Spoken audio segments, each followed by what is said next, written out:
graça e a paz. Em nosso curso básico de vida cristã, estamos no livro 12, A Doutrina da Salvação, capítulo 9, Advertências e Promessas. Amados, no tópico 2, como ocorre a apostasia, foi tratado os seguintes assuntos. Quais as ilustrações bíblicas sobre a apostasia ou desvio da fé em Deus? Como alguém pode saber se cometeu um pecado imperdoável? E hoje, no tópico 3, o papel da igreja na restauração do desviado. Amados, a igreja deve aplicar a disciplina bíblica com amor aos membros que dela precisarem. Entenda, a disciplina cristã tem uma das ferramentas mais eficazes para restaurar o desviado a Cristo e despertar o crente carnal a buscar a vitória de que necessita. Mas cuidado para não aplicar a disciplina de modo errado, de maneira antibíblica. A Bíblia fala de dois tipos de disciplina eclesiástica. Primeiro, é a exclusão da pessoa por pecados graves. Segundo, os membros de conduta irregular que, apesar de conselhos e admoestações, persiste na desobediência à doutrina bíblica. Um exemplo do primeiro tipo de disciplina é registrado em 1 Coríntios, no capítulo 5, que relata a história de um homem que abandonara a Deus e que estava vivendo no pecado. A igreja mantinha-o em comunhão, dando-lhe, assim, um falso sentimento de segurança. Paulo ordenou que a igreja o excluísse da comunhão para que ele viesse a reconhecer e sentir o seu pecado, e assim ser levado ao arrependimento. Depois ele já estava afastado da comunhão com Deus. O segundo tipo de disciplina é os membros que abandonaram de vez a igreja e outros que não querem abandonar seus pecados, vivendo uma vida escandalosa, dando mau exemplo aos de dentro e servindo de tropeço para os de fora. Por exemplo, Paulo falou de certos crentes trapaceiros, desordenados, desocupados, perturbadores e ensinou que os tais fossem isolados dos bons crentes. Em 2 Tessalonicenses, no capítulo 3, versículo 14, a parte B, versículo 15, diz: Notai-o, nem vos associeis com ele, para que fiquem envergonhados. Todavia, não os considereis por inimigos, mas adverte-o como irmão. Então, amados, a disciplina deve ser aplicada com amor, como nós já falamos, como meio de restaurar a falsa comunhão. Crentes fracos, desviados, excluídos, podem ser restaurados à comunhão mediante o arrependimento e perdão. Deus reserva para si o direito de julgar os pecados. Mas a igreja deve agir com humildade, compaixão e amor ao disciplinar os crentes. Amém?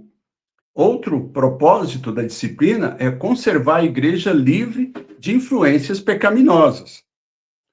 Em 1 Coríntios, no capítulo 5, verso 6, diz: Não sabeis que um pouco de fermento leveda a massa toda? Então, um caso de pecado, se for permitido a continuar livremente na igreja, pode espalhar o erro e a dissensão total da igreja. Quem deve ser disciplinado? Então, vamos lá. O membro que continua rebelde com sua teimosia, pecando arrogantemente e rejeitando a exortação, precisa ser disciplinado. Por outro lado, o crente, por ser fraco e falho, mas que sabe se arrepender e vive na igreja, este deve ser ajudado e fortalecido com amor. Quando nossos filhos estão fracos, amados, não nos evitamos, nem os tratamos duramente, mas os alimentamos melhor e tomamos cuidado especial com eles. A Bíblia menciona um membro da igreja de Corinto que não queria arrepender-se.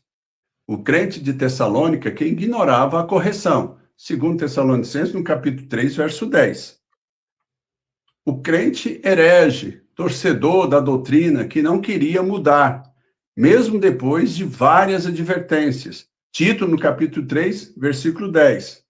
Entenda, amados, nenhum desses indivíduos estavam arrependidos do seu pecado e, portanto, necessitavam de ser disciplinados. Havendo arrependimento do faltoso, o perdão da igreja deve vir tão rápido e natural como a disciplina. Em 2 Coríntios, no capítulo 2, Paulo dirigiu àquela igreja rogando no sentido de restaurar a comunhão o arrependido a quem Paulo anteriormente ordenara que excluíssem. Vamos lá. Em 2 Coríntios, capítulo 2, do versículo 6 a 8, nós vimos: basta-lhe a punição pela maioria, de modo que deveis, pelo contrário, perdoar-lhe e confortá-lo para que não seja o mesmo consumido por excessiva tristeza.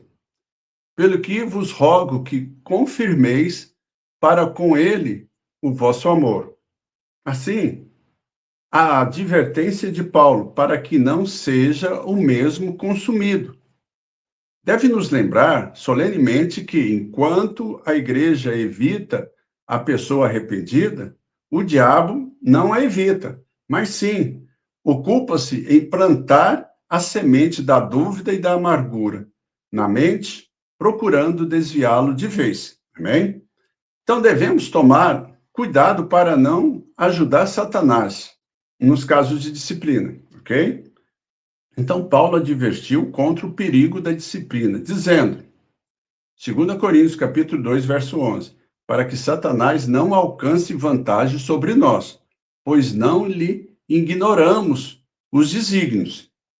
O dirigente da igreja não deve tolerar nem ignorar pecado, mas a disciplina, seja ela qual for, deve ser aplicada segundo a palavra de Deus e a mente de Cristo, o bom pastor, amém? Que ninguém seja como o irmão mais velho do pródigo, que achou difícil demais perdoar o seu irmão errado.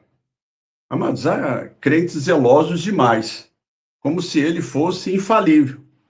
O dirigente também tem que saber isso, que ele aplica a disciplina porque está dirigindo o rebanho em lugar do Senhor Jesus. E um dia, ele mesmo dará conta do seu trabalho realizado. É muito apropriado examinarmos aqui os seguintes textos que sugerem como aplicar a disciplina à vida daqueles que se rebelam. Gálatas, no capítulo 6, versículo 1. Irmãos, se alguém for surpreendido em alguma falta, vós que sois espirituais, corrigi-o com o espírito de brandura. E guarda-te para que não sejais também tentado.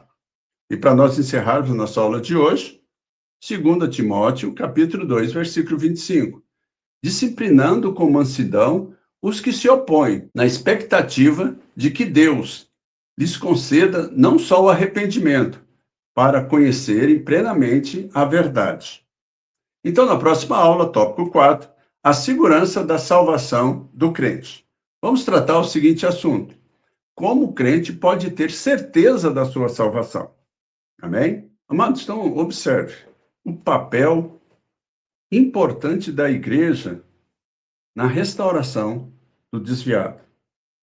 Nós temos a missão de ganhar, nós temos a missão de discipular, nós temos a missão de enviá-los, mas nós também temos a missão de resgatar os que estão desviados, os soldados feridos, buscá-los para fortalecê-los. Amém? Que você possa usar esse material para se fortalecer, se edificar e para ensinar outras pessoas. Evangelize, porque essa é a nossa missão.